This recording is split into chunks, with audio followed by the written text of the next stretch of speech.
नमस्कार दोस्तों, मेरा नाम है संजीव और मैं बीजीटी कंप्यूटर साइंस हूँ केंद्रीय विद्यालय बाराबंकी में। तो आज हम लोग बात करेंगे साइबर सिक्योरिटी के बारे में। जैसा कि हम सभी जानते हैं कि हम लोग अक्टूबर माह 2020 को साइबर माह के रूप में मना रहे हैं, साइबर मंथ के रूप में मना रहे हैं, साइबर सिक्योरिटी मंथ के रूप में मना रहे हैं, जहाँ पर हम लोग विशेषकर ख्याल रखेंगे कि हम लोग आजकल पूरी तरीके से डिजिटल कामों पर आधारित सारे काम करते हैं, चाहे बैंकिंग हो, चाहे खरीदारी हो। कोरोना की वजह से हम घर से ही बैठे बैठे अपना सामान परचेज कर रहे हैं और most of the time we are using our mobiles or computers to make online transactions and etc, and we are spending our more time on social media like WhatsApp, Facebook and Instagram, etc. तो इन पर हम लोग secure है क्या, आज हम लोग इस पर डिबेट करेंगे। तो चलिए इसके बारे में जानते हैं। इसमें हम लोग कौन कौन सी टेक्नोलॉजी यूज करते हैं, किस तरीके से हम अपने इंटरनेट पर सुरक्षित रह सकते हैं, इन सब के बारे में आज चर्चा करेंगे। साइबर सिक्योरिटी टेक्नोलॉजी को समझेंगे आज हम लोग, आजकल हम लोग कि क्या इसमें दिक्कतें आती हैं हम लोगों को जब इंटरनेट पे काम करते हैं। जब हम इंटरनेट पे काम करते हैं तो हमारे सामने कई सारे सिक्योरिटी इश्यूज आ जाते हैं। कौन कौन से सिक्योरिटी इश्यूज हैं कि हम लोग ऑनलाइन ट्रांजेक्शन कर रहे हैं, पता पड़ा कि वो बीच में कोई फ्रॉड ना कर ले, ट्रांजेक्शन सही से हुआ कि नहीं हुआ, हमारा पैसा सिक्योर है कि नहीं सिक्योर है। इन सब चीज़ों को लेकर बहुत सारी भ्रांतियां हमारे दिमाग में हैं और हम किस तरीके से उसमें सिक्योर रह सकते हैं, ये सब हमको देखना है। तो national cyber security awareness month के रूप में हम लोग अक्टूबर 2020 को मना रहे हैं और भारत सरकार खूब जोर दे रही है कि आप लोग जितना हो सके लोगों में अवेयरनेस पैदा करिए और उनको जागरूक बनाइए, ताकि ऑनलाइन फ्रॉड्स कम से कम हो, ऑनलाइन क्राइम जो साइबर क्राइम है वो कम से कम हो और लोग हमारे सुरक्षित रहें, लोगों का जो डेटा है वो सुरक्षित रहे। तो चलिए इस प्रोसेस में हम लोग पूरी टेक्नोलॉजी समझने की कोशिश करते हैं कि हम लोगों को किन किन चीज़ों का ध्यान रखना चाहिए। तो सबसे पहले हम इंट्रोडक्शन देते हैं कि साइबर सिक्योरिटी है क्या। तो साइबर सिक्योरिटी एक प्रकार की प्रैक्टिस है जिसमें हम लोग अपने कंप्यूटर्स को, सर्वर्स को, अपने डेटा को, अपने जो इलेक्ट्रॉनिक डिवाइसेस हैं उनको हम लोग किसी भी प्रकार के अनऑथराइज्ड यूज से प्रोटेक्ट करते हैं। ये हमारा साइबर सिक्योरिटी है। कई सारे साइबर अटैक्स ऐसे होते हैं जो किसी भी काम, मतलब कोई फ्रॉड करने के लिए, कोई पैसा ऐंठने के लिए, कोई फिरौती मांगने के लिए, या कहीं पता पड़ा आपसे कोई बदला लेने के लिए, किसी भी तरीके का क्राइम वो आपके साथ कर सकता है। उनसे बच के रहना, बच के रहना जो है वो हमारा साइबर सिक्योरिटी कहलाता है। अगर हमारे साथ कोई क्राइम या कोई फ्रॉड हो जाता है तो हम उसको कैसे हैंडल करें, यही सब चीज़ें हमारी साइबर सिक्योरिटी के अंतर्गत आती हैं। उसके बाद अगर हम बात करें कि और साइबर सिक्योरिटी के अंतर्गत हम क्या क्या कर सकते हैं, तो हम वो सारे सिक्योरिटी मेजर्स लेते हैं, वो सारे मानक अपने अपनाते हैं जिनके थ्रू हम लोग आजकल के जो चैलेंजेस हैं, आजकल की जो ऑनलाइन चुनौतियां हैं हमारे सामने, उन सबको हम लोग फेस कर सकें। तो इसके रिगार्डिंग हमें क्या करना होता है कि लोगों को जागरूक बनाना होगा। हम सभी को पता है कि पूरी जो पॉपुलेशन है हमारी वर्ल्ड की और जो देश की, उसमें लोगों से ज़्यादा डिवाइसेस की संख्या बढ़ रही है। एक एक आदमी के पास 3-3 डिवाइस हैं। एक एक घर में अगर 4 मेंबर है तो पता पड़ा कि 7-8 मोबाइल फोन्स हैं। एक एम्प्लॉय 2 मोबाइल फोन रख रहा है, एक अपने पर्सनल यूज़ के लिए, एक अपने ऑफिशियल यूज़ के लिए। कई सारे, मतलब आजकल जनरली सबके पास 2 मोबाइल्स आपको मिल ही जाएंगे। मोबाइल के अलावा अगर एक सरकारी गवर्नमेंट एम्प्लॉय है तो वो मोबाइल के अलावा लैपटॉप भी होगा उसके पास। एक हो सकता है कि घर में बच्चों को पढ़ने के लिए पीसी भी हो। तो इतनी सारी, मतलब घर में जितने मेंबर नहीं उतने तरीके, उतने तो उससे ज़्यादा तो हमारे घर में डिवाइसेज हैं। दूसरा, जब डिवाइसेस की संख्या बढ़ रही है और जैसे चोर जो रहते हैं ना, वो कभी शाम तो बैठते नहीं है, जो दुष्ट प्राणी होते हैं, तो वो लोग अपना कुछ ना कुछ नया गुंताड़ा, नया दिमाग लगाते रहते हैं और वो और इनोवेटिव आइडिया खोजते हैं ताकि हम किसी तरीके से दूसरे का पैसा चुरा सकें ऑनलाइन, इसके साथ ये फ्रॉड कर सकें। तो वो भी अपना इनोवेशन में लगे हैं।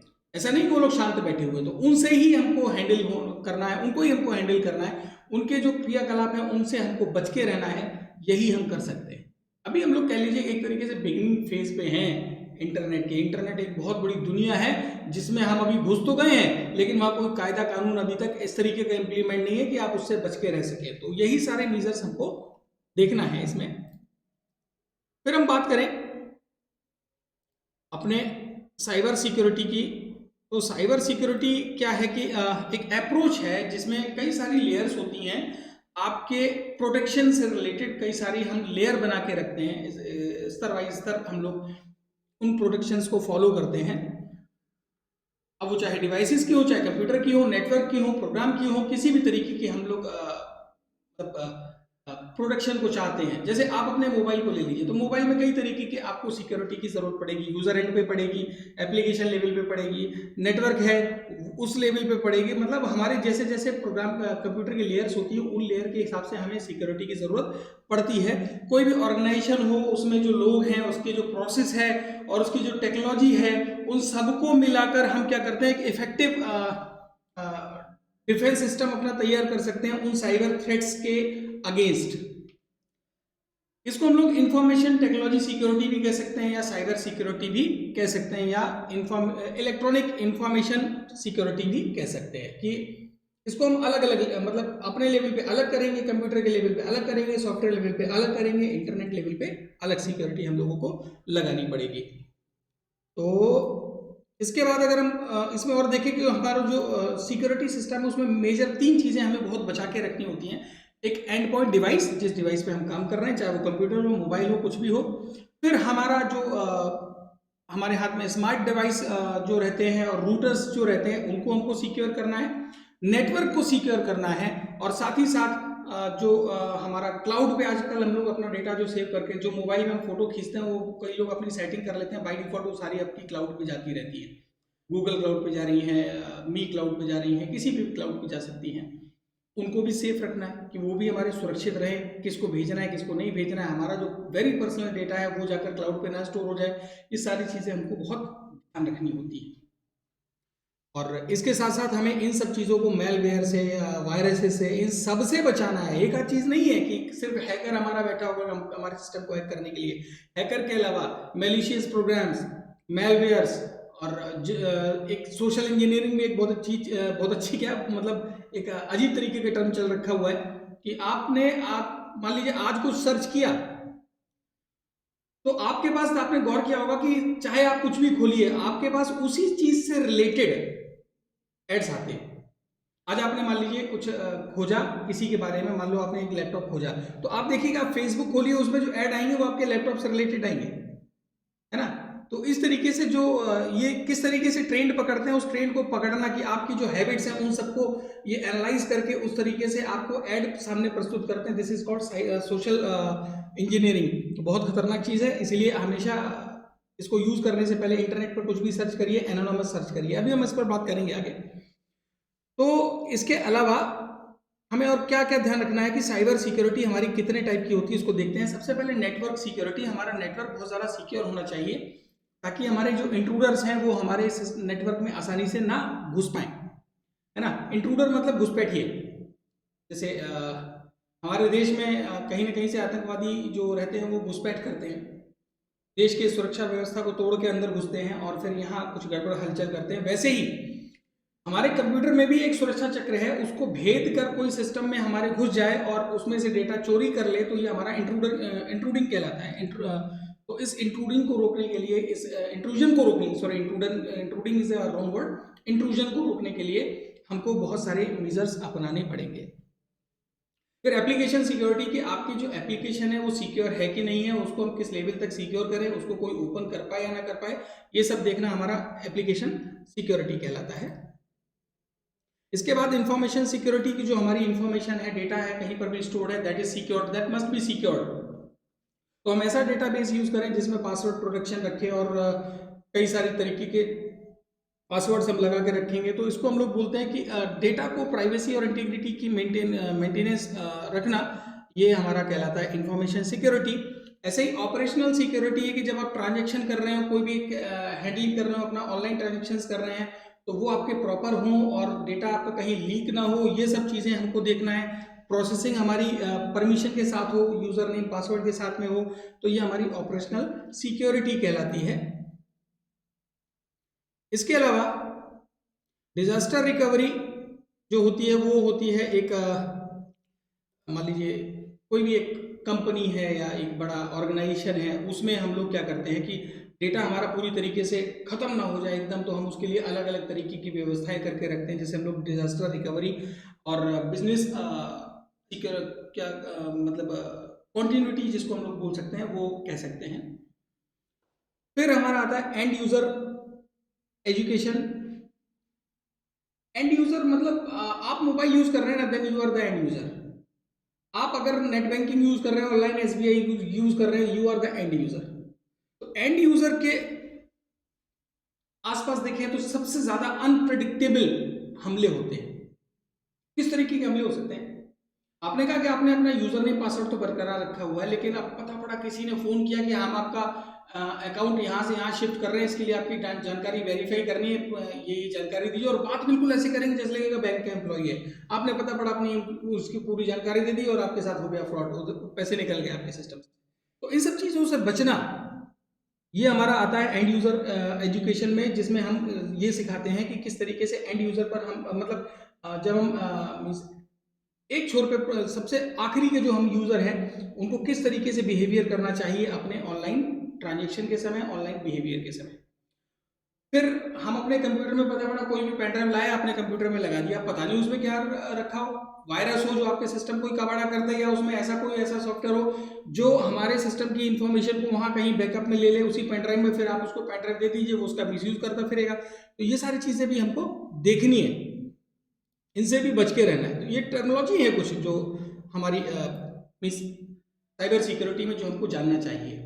अब ये देखें कि हमारे साइबर सिक्योरिटी थ्रेट्स हैं वो कितने तरीके के हो सकते हैं। Cyber crime, cyber attack, cyber terrorism, ये तीन अभी आपके सामने जो दिख रहे हैं, इसका मतलब ये होता है साइबर क्राइम, इसमें कोई एक आदमी रहेगा और या एक आदमी का ग्रुप भी हो सकता है जो एक पर्टिकुलर सिस्टम को टारगेट करते हैं और उसको हैक करना या उसके फाइनेंशियल गेन या कह लीजिए कि फिरौती मांगना, कुछ भी कर सकते हैं। मतलब वो आपके अगेंस्ट, मतलब एक ग्रुप करे या आदमी करे, आपके सिस्टम को हैक कर ले, आपके सिस्टम से चोरी कर ले या आपको कुछ थ्रेटनिंग दे, ये सब आपका साइबर क्राइम के अंतर्गत आता है। एक साइबर अटैक जो होता है वो पॉलिटिकली मोटिवेटेड होता है। साइबर अटैक ये जनरली एक पूरे सिस्टम को बिठाने के लिए यूज किया जाता है कि हमने बैंक के साइबर को हैक करके, बैंक के सर्वर को हैक करके उसके कार्य प्रणाली को ठप कर दिया या पूरा उनका डेटा चोरी कर लिया।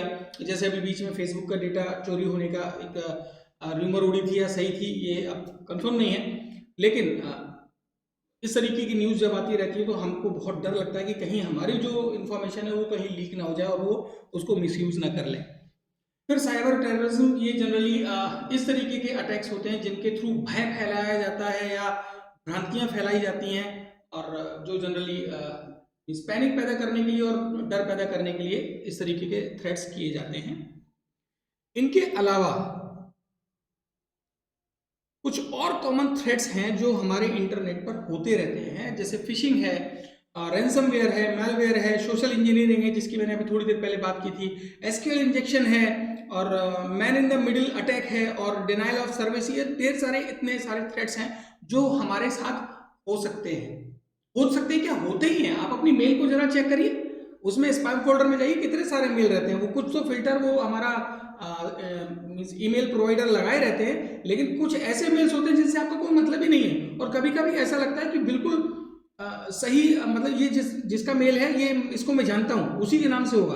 अब जब आप क्लिक करेंगे तो देखेंगे मेल कहीं और की होगी, वो उसमें प्रॉपर एक मेल प्रोवाइडर का नाम नहीं होगा, और उसमें फिर कुछ भी आला लिखी होगी कि आपने 7 लाख रुपए जीते हैं, अगर आपको चाहिए तो आप ये अकाउंट नंबर अपना दे दो, या मैं भारत में बिजनेस खोलना चाहता हूँ, मेरे पास इतना पैसा है लेकिन मैं खतरे में हूँ और मैं अपना ये पैसा कहीं सिक्योर जगह पे लगाना चाहता हूँ, अगर आप इंटरेस्टेड है मेरे साथ पार्टनरशिप करने के लिए तो आप मुझे कांटेक्ट करिए। कांटेक्ट करने, अगर आपने पता पड़ा उस झांसे में आगे कांटेक्ट किया और आपने उसको इन्फॉर्मेशन कुछ आदान प्रदान किया, बस आपका कबाड़ा।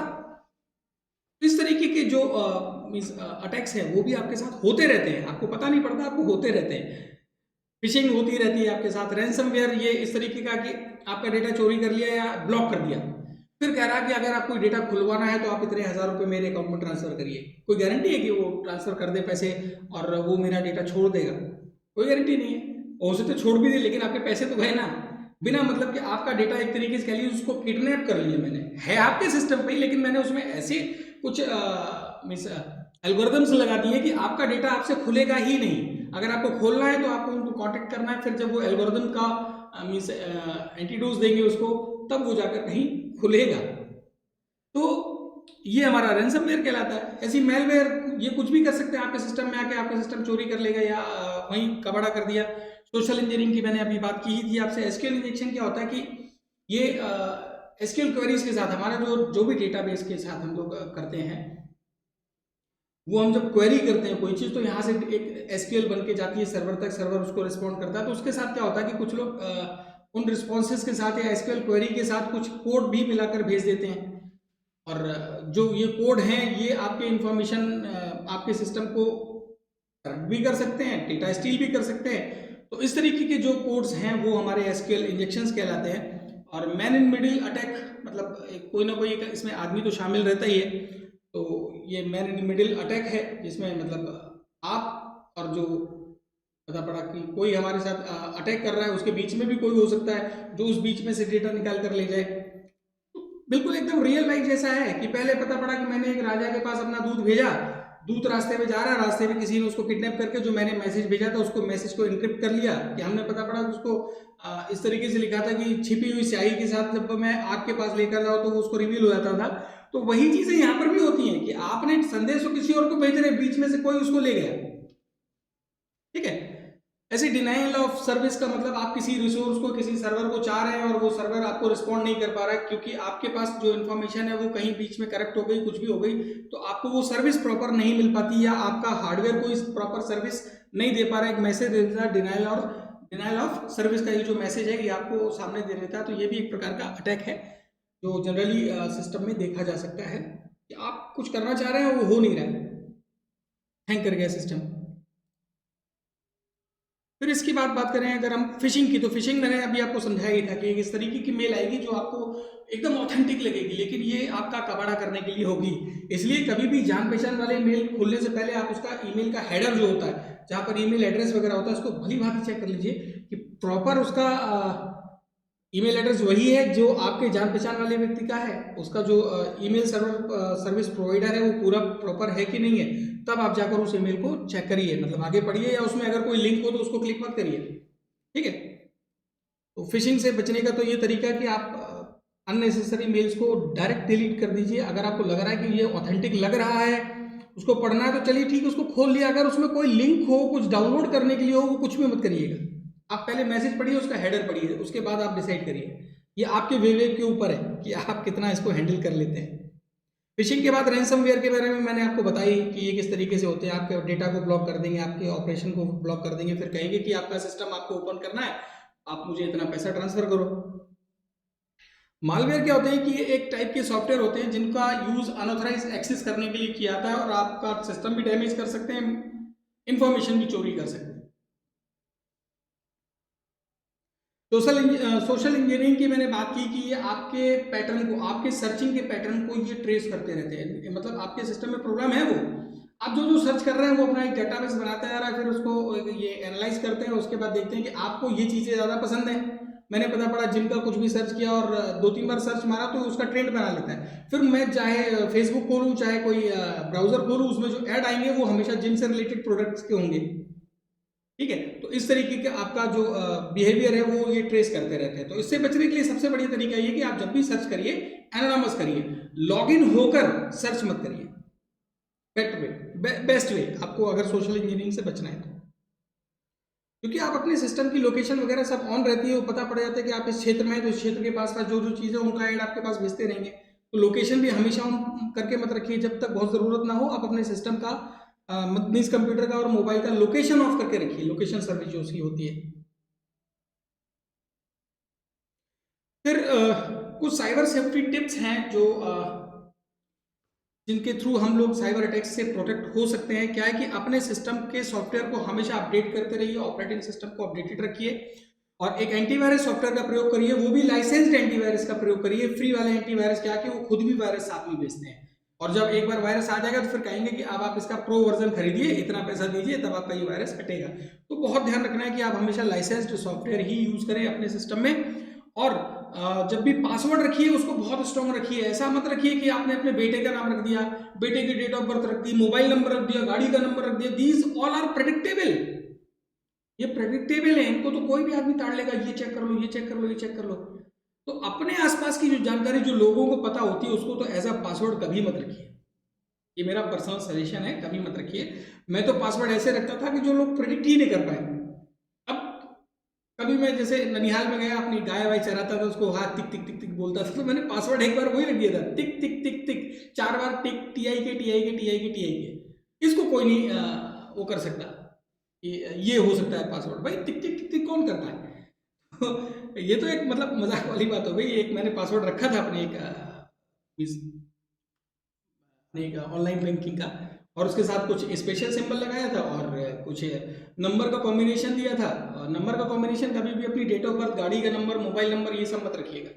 और जब भी आप पासवर्ड डिजाइन करिए ध्यान रखिए उसमें कैपिटल लेटर और स्मॉल लेटर का कॉम्बिनेशन हो, प्लस एक स्पेशल सिंबल हो, प्लस उसमें न्यूमेरिक्स हो। तो इससे क्या होता है कि जो भी एल्गोरिथम होती है वो इतनी जल्दी से इनको क्रैक नहीं कर पाती है। और जो भी स्पेसिफिकेशन आपको कभी भी पासवर्ड डिजाइन करते समय वो देते हैं कि मिनिमम इतने डिजिट का हो, इतने कैरेक्टर्स का हो, ये चीजें इसमें शामिल हो, वो सब आप उसमें शामिल करिए। अपने पासवर्ड को किसी के साथ आप शेयर मत करिए, बिल्कुल भी मत करिए, कितना भी पास वाला हो, क्योंकि हो सकता है वो कहीं नोट करे और पता पड़ा उससे कहीं देख ले। पासवर्ड हमेशा यहाँ लिखिए, यहाँ यहाँ एक कागज की चिट पे, और फिर उसको पर्स में पता पड़ा, पर्स किसी पॉकेट मार ने मार लिया और आपका पासवर्ड गया। मोबाइल में मत रखिए स्टोर करके कभी भी। पासवर्ड हमेशा यहां रखिए, ध्यान रखिए, पासवर्ड हमेशा यहां रखिए। और पासवर्ड्स को कभी भी शेयर मत करिए किसी को भी।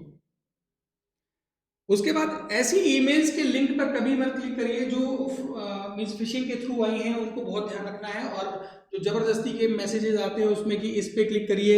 और कुछ लोग क्या होते हैं कि आजकल ट्रेंड चल गया कि एक व्हाट्सएप पे मैसेज भेजे, देखिए आपके लिए इन्होंने क्या भेजा है, इस लिंक पे क्लिक करें। लिंक पे क्लिक करते तो पता पड़ा एक फालतू का कार्ड आ गया कि अब दीपावली, होली, सबका मैसेज का कार्ड वो बढ़िया से डिजाइन करके अपना नाम बना कर दे दिया। लेकिन वो ये नहीं जानते कि मैं जब ये लिंक शेयर कर रहा हूं तो हो सकता है इसके पीछे से एक मेलवेयर साथ में चिपका हुआ चला है।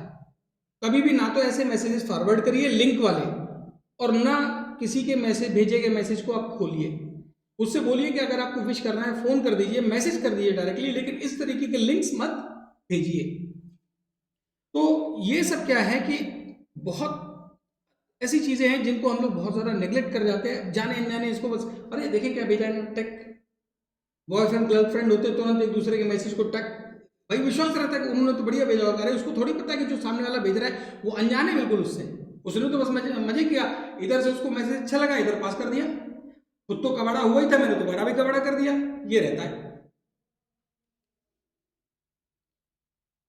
फिर ऑनलाइन बैंकिंग क्या होता है कि जनरली आजकल कोरोना के टाइम में ज़्यादातर लोग ऑनलाइन बैंकिंग की तरफ आ गए हैं। वो ट्रेडिशनल बैंक में जाने के बजाय ऑनलाइन बैंकिंग का प्रयोग कर रहे हैं।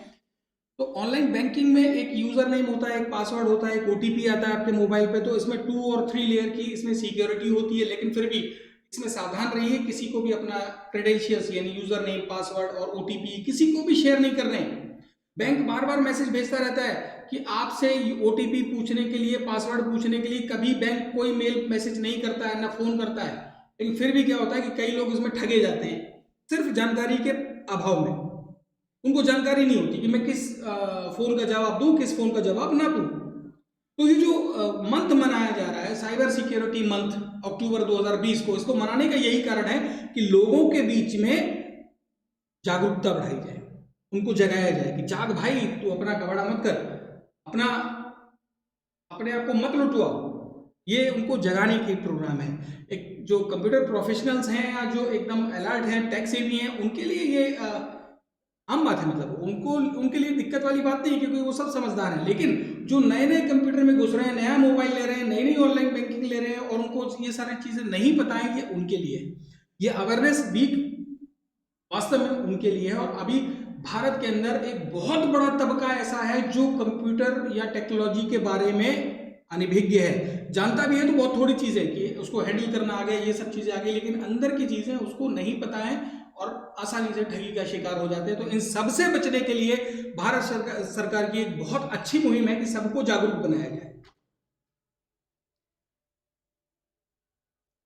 ट्रोजन ये क्या होते हैं कि एक प्रकार से इंटरनेट के वायरस होते हैं और ये अपने आप इंस्टॉल हो जाते हैं आपके कंप्यूटर में जब भी आप किसी तरीके का वेबसाइट में एंट्री लेते हैं या अनसिक्योर्ड वेबसाइट में घुसते हैं तो ये अपने आप एंट्री ले लेते हैं आपके सिस्टम में। फिर ये जिसके लिए डिज़ाइन किए गए वो काम करेंगे, चोरी करने के लिए बनाए गए होंगे चोरी करेंगे, डिस्ट्रैक्ट करने के लिए बनाए गए होंगे तो आपके सिस्टम को डिस्ट्रॉय करेंगे।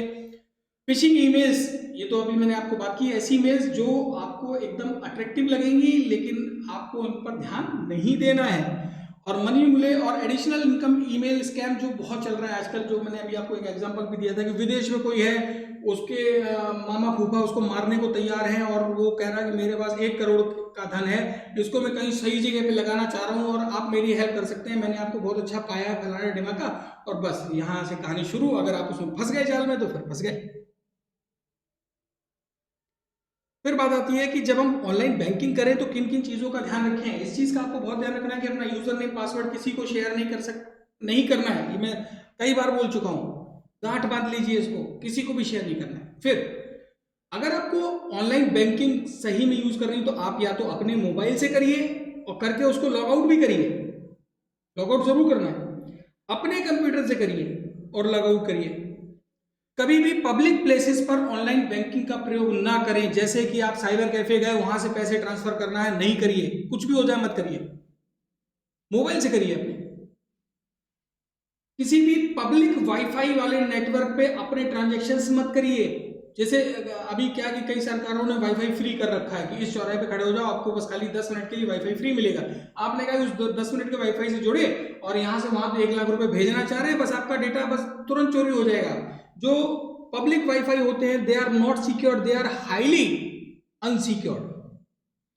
वहां पर लोग ऐसे ही बैठे रहते हैं कि कोई तो इसमें लॉगिन करे, वो ट्रैफिक पे नजर रखते हैं, जैसे देखा कि अरे ये ट्रांजेक्शन हो रहा है, बस उसकी इंफॉर्मेशन को निकाला, फिर अपना ट्रांजेक्शन में वो लग गए। आप कहेंगे मेरे पास तो ओटीपी आएगा, अरे ओटीपी भी आजकल क्लोनिंग हो जाती है मोबाइल्स की।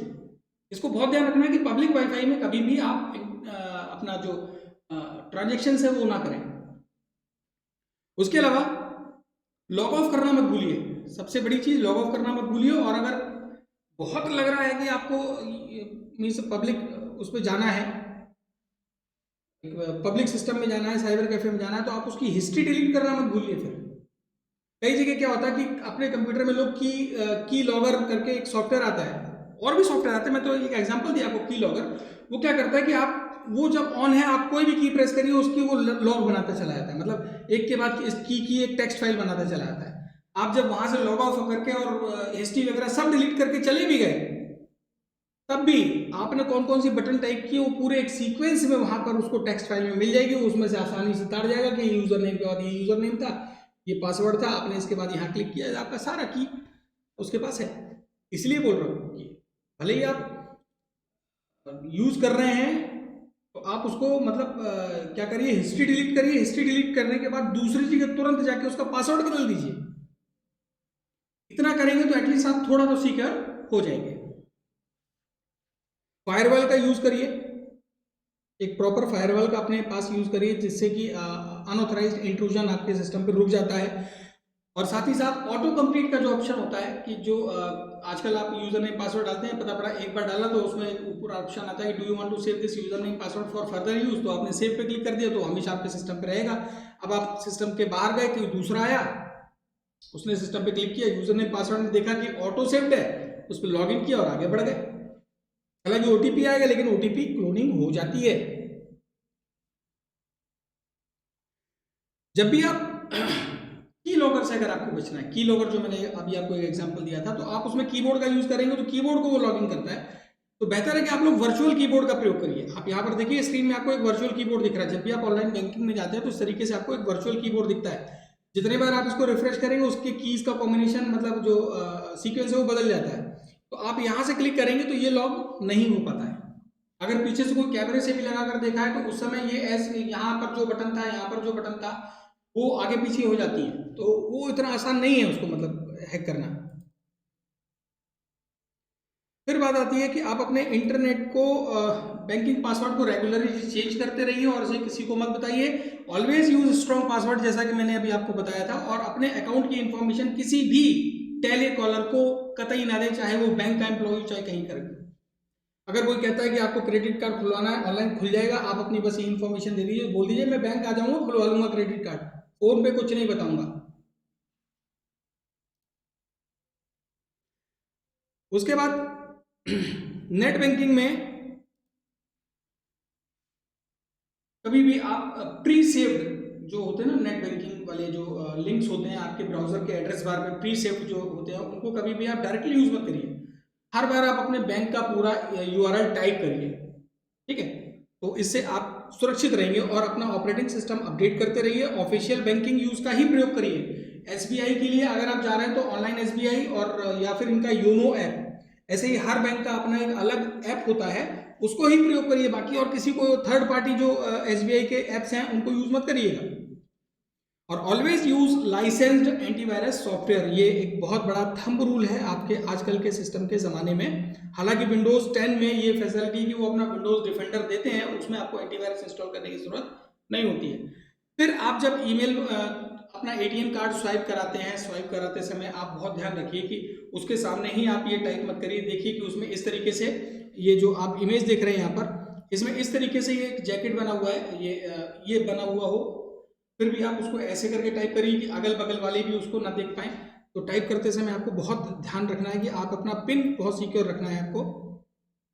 उसके बाद जब एटीएम विड्रॉल करें तो आपको ध्यान रखना है कि कई सारी जगहों पर एटीएम में अलग अलग तरीके से लोग मशीन्स लगा देते हैं। अभी देखते हैं, मैं आपको इमेजेस दिखाता हूँ।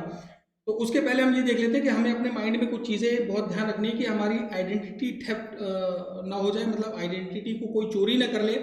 और जो एनकाउंटर्स जो हैं, हमारे जो क्रिमिनल्स हैं, वो हमारे एटीएम के अंदर ना घुसे। मतलब कहने का ये है कि आप जब एटीएम के अंदर जाइए, आप यही हो वहाँ, दूसरे को एंट्री की परमिशन मत दीजिए। अगर कोई जबरदस्ती घुसना चाह रहा है तो अपना एटीएम चुपचाप जेब में डालिए और वहां से निकलने की कोशिश करिए। अपना पिन नंबर बहुत पर्सनल रखना है, किसी को नहीं शेयर करना है। और जब आप एटीएम पे नंबर टाइप कर रहे हो तो आप ऐसे खड़े हो जाइए, क्योंकि शीशे के बाहर उधर से लोग देखते हैं, आप आराम से स्टाइल में खड़े हैं, ऐसे ऐसे कर रहे हैं, तो वो नंबर का पैटर्न पता कर ले रहा है उसका, है ना। तो आप उसके सामने ऐसे शील्ड बना के खड़े हो जाइए और ऐसे ऐसे फिर टाइप करिए, ताकि इधर से और इधर से कोई ना देख पाए। हो सके तो कुछ लोग क्या करते हैं कि ऊपर एक छोटा सा कैमरा फिट कर देते हैं, जो चोर लोग होते हैं। आप उसके हाथ ऐसे रख लीजिए ऐसे करके, और तब उस पर ऐसे ऐसे टाइप करिए, ताकि इधर उधर कोई कैमरा भी हो तो उसको न कैप्चर कर पाए। उसके बाद अपने रिसिप्ट्स और ट्रांजेक्शन की जो प्रूफ हैं उनको लेना मत भूलिए, क्योंकि वो आपके आगे के ट्रांजेक्शन को सेव करने के लिए काम आते हैं, है ना।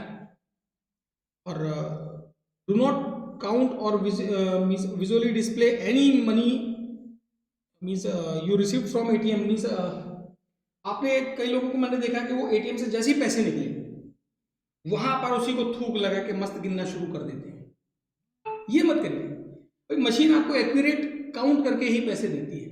अगर उस समय गलत निकल भी आए तो उस समय आप वहां कुछ नहीं कर सकते। तो बेहतर है कि आपका जो पैसा निकला उसको सीधे निकालिए, जेब में डालिए और अपनी सेफ जगह पर जाकर उसको गिनिए। अगर कम या ज्यादा निकलते हैं तो ट्रांजैक्शन की वो रिसिप्ट उस समय काम आएगी आपके। आप उस रिसिप्ट को लीजिए और उसके बाद बैंक जाइए, बोलिए कि ये देखिए बैंक ने पैसे कम निकाले हैं, आप इसको एक कंप्लेंट लॉन्च करिए। तो वो वहां से टैली करेंगे अपनी मशीन में जाकर। इसमें 3-4 दिन का समय लगेगा, मशीन में टैली करेंगे जाके कि नोट इसने वाकई में कम दिए हैं क्या। तो जब उनके पास नोट की एक्सेस होगी तो समझ जाएंगे कि हाँ इसमें नोट कम निकला है, आपको वो रिफंड कर देंगे। लेकिन वही मत गिनिए, क्योंकि हो सकता है पीछे कोई खड़ा हो, उसकी नजर खराब हो और आप गिन रहे हैं कितने पैसे हैं, और रास्ते में जाके एक कनपट्टी पे आपके बंदूक लगाई और उठा के छीन लिया। ये सब नहीं करना है। तो जब भी एटीएम से पैसे निकले उसको चुपचाप से लपेटिए और जेब में डालिए और चलते बनिए। वहीं गिनने की जरूरत नहीं है आपको, क्योंकि और लोग भी पीछे खड़े हैं आपकी लाइन में। इसके बाद एटीएम फ्रॉड होते हैं वो उनसे बचने के लिए क्या है कि हमको अपने कार्ड की जानकारी किसी को नहीं देनी। हो सकता है वो उसका क्लोन कर ले। आपने पता पड़ा किसी को कार्ड थोड़ी देर के लिए दिया कि आप इसको रखिए, अभी आपको पता है कि जब तक मैं पिन नहीं डालूंगा डेटा नहीं निकलेगा, लेकिन हो सकता है कि वो उसका क्लोन कर ले। आजकल ऐसी ऐसी मशीन आती है, उसमें वो स्वाइप करेगा, उसकी जो काली पट्टी होती है उसमें जो भी इंफॉर्मेशन होती है उसकी क्लोनिंग हो जाएगी। फिर पिन तो वो आपसे पता कर लेगा कैसे भी करके, फ्रॉड करके, जिसको भी आप वो देकर गए। तो कभी भी आप अपने कार्ड को अपने पास से अलग मत करिए। कहीं पर आप शॉपिंग पे परचेज भी कर रहे हैं तो अपने सामने उसको देखे रहिए कि कार्ड वो किस मशीन में डाल रहा है, उससे बाकायदा रिसिप्ट लीजिए। रिसिप्ट जरूरी है। ऐसा नहीं कि आपने रिसिप्ट ली, पढ़ा और हाँ बराबर पैसा कटा, फाड़ा और उसको फेंक दिया। ये फ्रॉड बाद में होते हैं। तो बाद में आपको बताने के लिए होगा मैंने उस दिन ये शॉपिंग की थी, ये इसका ट्रांजेक्शन नंबर है, उसके बाद तो मैंने कोई शॉपिंग की नहीं है, तब ये आपकी प्रोसीडिंग्स चलती है। तो आप हमेशा पर्ची वो जरूर संभाल के रखिए कुछ दिनों तक।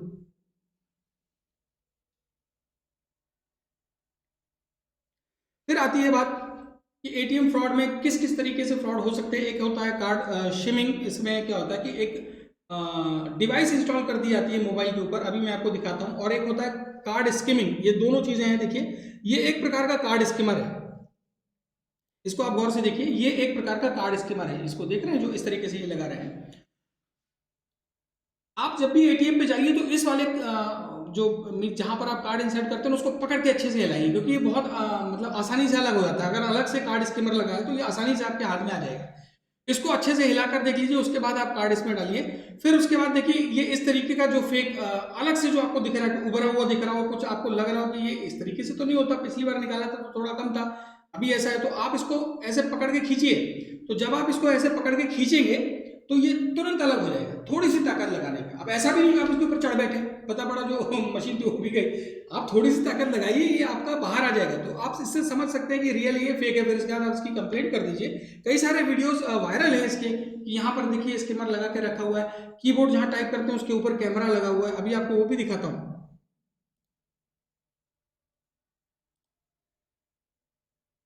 ठीक है, कार्ड ट्रैपिंग, कार्ड को भी वैसे ही ट्रैप किया था। देखिए किस तरीके से यहाँ पर ये फ्रॉड हो रहा है। इसको देखिए गौर से कि एक कीपैड के ऊपर एक और कीपैड बना मतलब बिठा दिया गया है। इसके अंदर चिप लगी होती है जो आपके सेंस, जो आप बटन दबाते हैं उसको रिकॉर्ड करते रहती है, कौन कौन सी बटन दबाई गई। जो आपने कार्ड लगाया उससे आपकी डिटेल लेके पिन यहाँ से आपका चोरी हो जाता है इस जगह से। ऐसे करके आपका ये पूरा मीन्स एक कई जगह एटीएम, जो खासतौर से ऐसे एटीएम जो रिमोट एरियाज में लगे हैं वहां पर ये संभावना ज़्यादा रहती है। और जो शहर के अंदर उनमें तो जनरली सिक्योरिटी बैठी रहती है तो वहाँ पर इस तरीके के फ्रॉड्स कम होते हैं। लेकिन जो थोड़े से आउटसाइड लोकेलिटी हैं उनमें ये चीज़ हो सकती है, तो इनसे बच के रहिए आप लोग।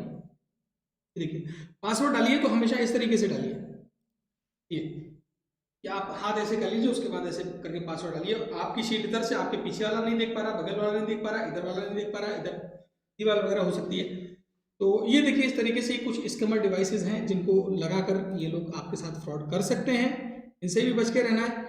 कीबोर्ड जैम कर सकते हैं, पता पड़ा कि कीबोर्ड में कुछ बटन जैम कर दी, कैंसिल और जो क्लियर है उसकी बटन जैम कर दी। अब आपने पता पड़ा बाकी इंफॉर्मेशन डाल दी, वो ट्रांजेक्शन होने को था और वहां वो ट्रांजेक्शन रुक गया। आगे बढ़ने के लिए आपको या तो कैंसिल करना है, कुछ करना है, कुछ तो करेंगे आप, और वो बटन आपकी डिसेबल है। तब आप क्या करते हैं, जल्दबाजी में आपने एटीएम लिया और इधर उधर देखने के लिए कि कौन सिक्योरिटी वगैरह थोड़ा सा बाहर निकले कि किसी को बताऊं कि ये चीज़ होगी, मेरा पैसा नहीं निकल रहा, इतने में कोई साइड में खड़ा होगा, घुसेगा, आपका वो जो डिसेबल करके रखा था वो प्रोग्रामिंग करके रखते उसने इनेबल किया और आपका पैसा जो चूंकि इन्फॉर्मेशन ऑलरेडी उसमें थी उसने वहां से पैसे निकाल लिए। तो इस तरीके के भी फ्रॉड होते हैं। आप बिल्कुल इंश्योर हो जाइए कि पैसा नहीं निकला है तो आप एटलीस्ट वहाँ थोड़ी देर रुकिए, क्योंकि थोड़ी देर के बाद टाइम आउट हो जाएगा। टाइम आउट होने के बाद फिर वो ट्रांजेक्शन नहीं होगा, उतना देर तो आप उधर रुकिए कि जब तक आपका पूरा प्रॉपर मैसेज ना आ जाए कि वो ट्रांजेक्शन इज फेल्ड, तब तक आप वहां पर रुके रहिए, वेट करिए। और या फिर वहां से फोन लगा दीजिए किसी दोस्त को कि जाके बैंक में बोले कि ऐसे ऐसे वहां फंसे, उनका पैसा निकल सकता है। तो इस तरीके से आपको थोड़ा सा अलर्ट रहना पड़ेगा, है ना। फिर मोबाइल के ऊपर आते हैं। मोबाइल में आपको अपने सारी एप्लीकेशंस को डाउनलोड नहीं करना है। हम लोग जनरली क्या करते हैं, जो देखिए अरे ये वाली एप्लीकेशन बट से डाउनलोड कर ली। एप्लीकेशंस भी अपने साथ वायरस लेकर चलती हैं। अभी चाइना के कितने सारे ऐप्स बैन किए गए थे, आपकी डेटा को चोरी कर रहे थे। इन सबसे बचने के लिए आप हमेशा अपने गूगल का जो प्ले प्रोटेक्ट है ऑप्शन है उसको ऑन करके रखिए। आप इसका स्क्रीनशॉट ले लीजिए।